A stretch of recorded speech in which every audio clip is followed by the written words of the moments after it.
আজকের স্টোরিটা হলো আমার বান্ধবীকে নিয়ে। আমার না কোনো বান্ধবী ছিল না, হঠাৎ করে একজনের সাথে আমার ফেসবুকে পরিচিত হয়। তার বাড়ি ছিল বামনবাড়িয়া আর আমার বাড়িও ছিল বামনবাড়িয়া, কিন্তু আমরা বামনবাড়িয়াতে থাকতাম না, আমরা থাকতাম নরসিংদীতে। হ্যাঁ, তো তার সাথে আমার ফেসবুকে পরিচিত হয়ে যাওয়ার পর কিন্তু আমরা সবসময় মোবাইলে কথা বলতাম। তো মোবাইলে একদিন কথা বলার পর কিন্তু কিছুদিন পরে সে কিন্তু আমাদের নরসিংদীতে বেড়াতে আসে। তো বেড়াতে আসার পর কিন্তু আমাদের সাথে ওর ফ্যামিলির সাথে আমার ফ্যামিলির সাথে খুবই একটি ভালো সম্পর্ক হয়ে যায়। তারপর আমিও ওইখানে বেড়াতে যাইতাম। তো এইভাবে কিন্তু আমাদের জীবনযাপন যাচ্ছে। আর হ্যাঁ, আমি কিন্তু একটা ছেলের সাথে রিলেশন করতাম, ওই ছেলেটা থাকতো সৌদি আরবে। তো এই সব কিছু কিন্তু আমার বান্ধবী জানতো। আমার বয়ফ্রেন্ডের সাথে যদি আমার কোনো ঝামেলা হতো, কোনো কিছু নিয়ে ঝগড়া হতো, তাহলে কিন্তু আমার বান্ধবী সবকিছু মিটমাট করে দিত। ও কিন্তু আমার অনেক কাছের বান্ধবী, কিন্তু কাছের বান্ধবী হয়ে ও আমার সাথে এমনটা করবে সেটা আমি কখনো বুঝতে পারি নাই।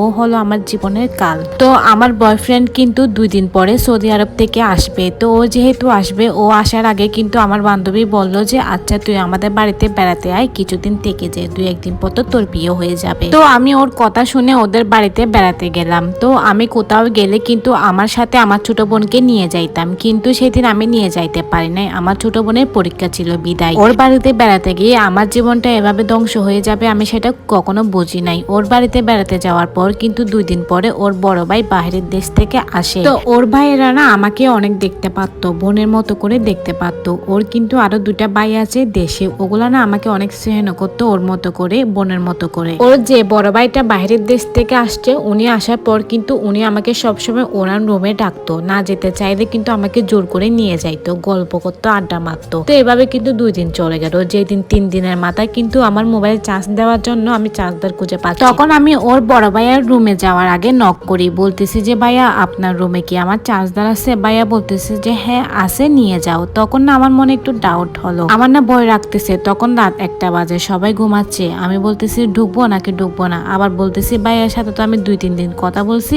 ভাইয়ার চোখে তো, আমার চোখে তো কোনো কিছু আমি খারাপ দেখি নাই, নিয়ে আসি, যাক কিছু হবে না। তারপর যখন আমি রুমে ঢুকবো তখন দেখি রুমের দরজার পাশে কিন্তু কি একজন লুকাই ছিল। এমন ভাবে আমাকে ধাক্কা মারলো, আমি কিন্তু খাটের উপরে শুয়ে গেছিলাম। তারপর দেখি দরজা বন্ধ করে দেয়। তারপর যখন আমি চিল্লাবো তখন ওই অবস্থায় কিন্তু আমার মুখটা চিপে ধরে দেন, পিছনে হাতটা বেঁধে দেয়। তারপর কিন্তু আমাকে দর্শন করে। দর্শন করার পর উনি আমাকে বলতেছে যে তুমি যদি কাউকে বলো তাহলে কিন্তু আমি তোমাকে মেরে ফেলবো, তোমার পুরা ফ্যামিলিকে আমি মেরে ফেলবো, এসব বলে উনি আমাকে হুমকি দেয়। তারপর আমি চুপচাপ ওই রুম থেকে বের হয়ে গেছি। তারপরের দিন সকালবেলা কিন্তু ওর ভাই আমাকে একটা মেডিসিন এনে দেয়। তখন কিন্তু এটা আমার বান্ধবী দেখে ফেলে। তারপর আমি আমার বান্ধবীকে সবকিছু খুলে বললাম, কিন্তু আমার বান্ধবী কিছুতে বিশ্বাস করতেছে না। ও বলতেছে যে ওর ভাই এমন না, আমি নাকি মিথ্যা কথা বলতেছি। তারপর কিন্তু আমি চুপচাপ আমাদের নরসিংদীতে চলে আসলাম। আমি কি বলবো, কাউকে কিছু বলতে পারতেছি না, নিজেই নিজের ভিতর হজম করতেছি। তারপর আমার বান্ধবীটা কি করলো, আমার বান্ধবী কিন্তু আমার বয়ফ্রেন্ডকে সবকিছু বলে দিল।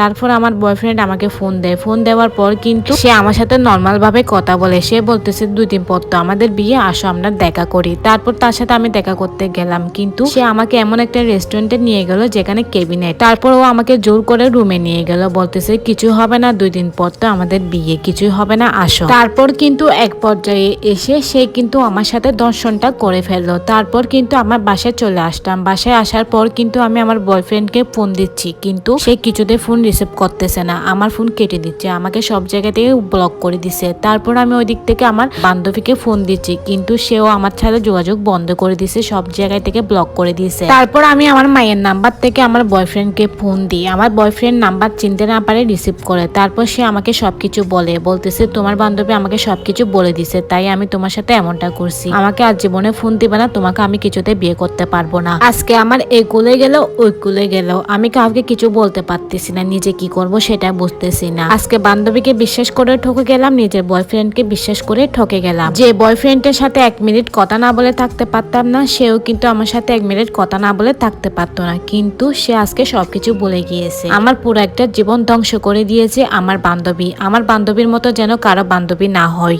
তাই সবাইকে বলতেছি, কাউকে এত সহজে বিশ্বাস করবেন না, বিশ্বাস করলে কিন্তু আমার মতো ঠকে যাইতে হবে। হ্যাঁ, তো এই গল্পটার সাথে আমার জীবনে কোনো মিল নাই। এই গল্পটা আমাকে একটা আপু পাঠাইছে, যাতে আমি সবাইকে ভিডিওটা শেয়ার করি এন্ড সবাই কিন্তু সতর্ক হয়ে যাবেন। তো আজকের গল্প এখানে শেষ। সবাই ভালো থাকবেন, টাটা, বাই বাই, আল্লাহ হাফেজ।